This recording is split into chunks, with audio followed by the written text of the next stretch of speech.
Bien, hemos visto que hemos expresado la concentración de biomasa en el reactor en función del tiempo de retención hidráulica, en función de la edad del fango, en función de la constante de respiración endógena y en función de la diferencia de sustrato a la entrada y a la salida del reactor.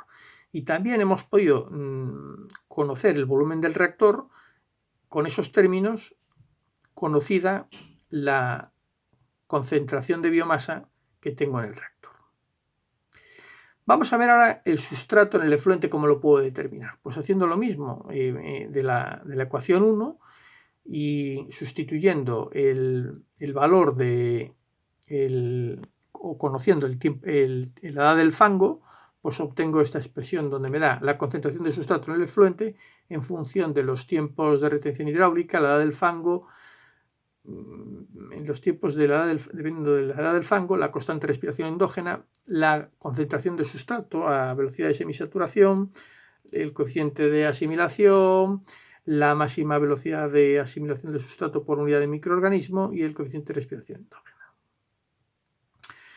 Ya por último vamos a hablar de tres conceptos que también son muy útiles y muy utilizados en los sistemas de tratamiento de aguas y de reactores biológicos, como es la carga másica y la tasa de especificación y la tasa específica de utilización del sustrato. Sobre todo el primero, la carga másica.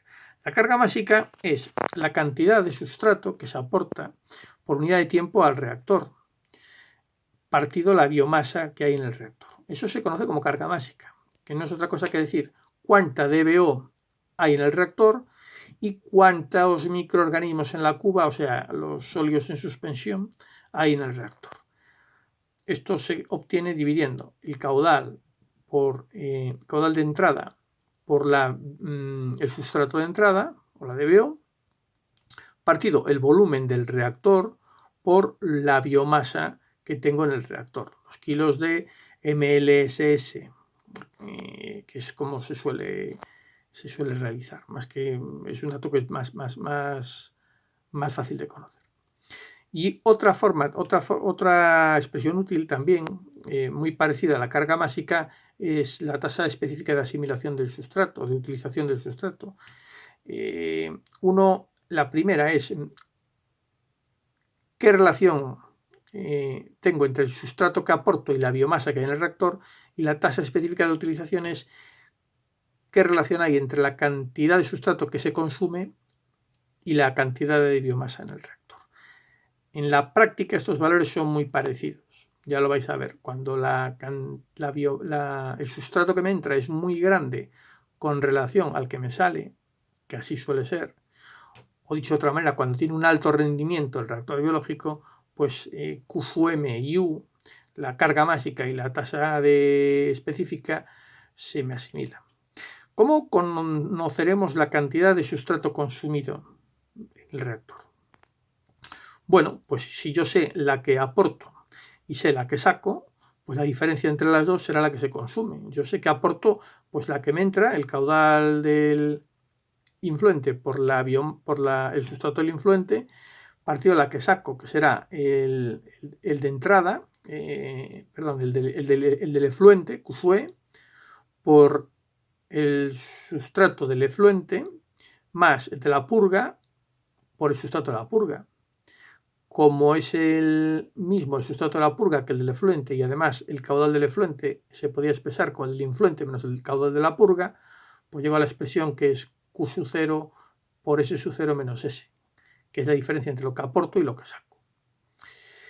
Y partido el volumen del reactor por la concentración de biomasa, de microorganismos en la cuba, pues será la cantidad de biomasa que tengo en el reactor y obtengo la tasa específica de utilización del sustrato. Si introducimos los valores que habíamos hablado antes del tiempo de retención celular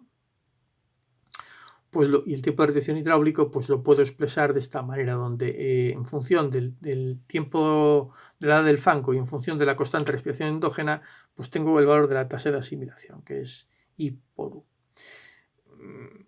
Fijaos, y esto es muy importante, cuanto mayor es la carga másica o cuanto mayor es la tasa de asimilación del sustrato, menor es la edad del fango.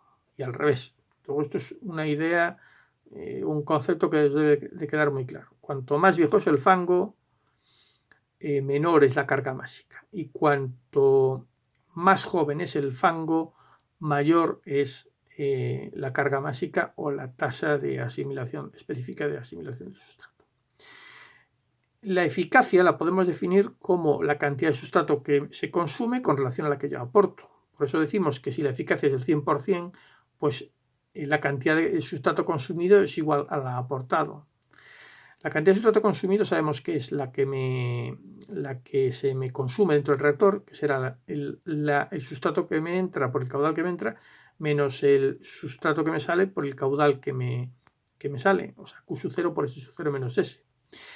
Y el caudal y el sustrato que aporto será el caudal de entrada en el reactor por el sustrato que estoy aportando al reactor. Por lo tanto, simplificado será S sub 0 menos S partido S sub 0.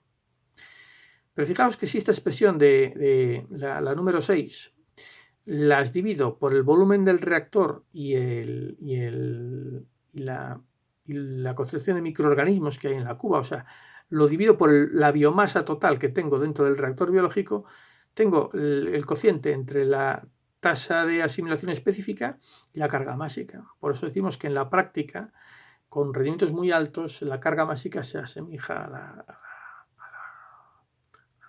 la tasa específica. Y por último, la carga volúmica también se suele expresar, solo que en vez de la biomasa que hay en el reactor, como el volumen del reactor. Por eso la carga másica será la carga volúmica partido la cantidad de microorganismos que hay en la cuba. El fondo es la cantidad de sustrato que aporto partido el volumen del reactor. La carga volúmica será Q sub 0 por S sub 0 partido del volumen del reactor. Bueno, lo vamos a dejar aquí y luego nos meteremos con la producción de fango.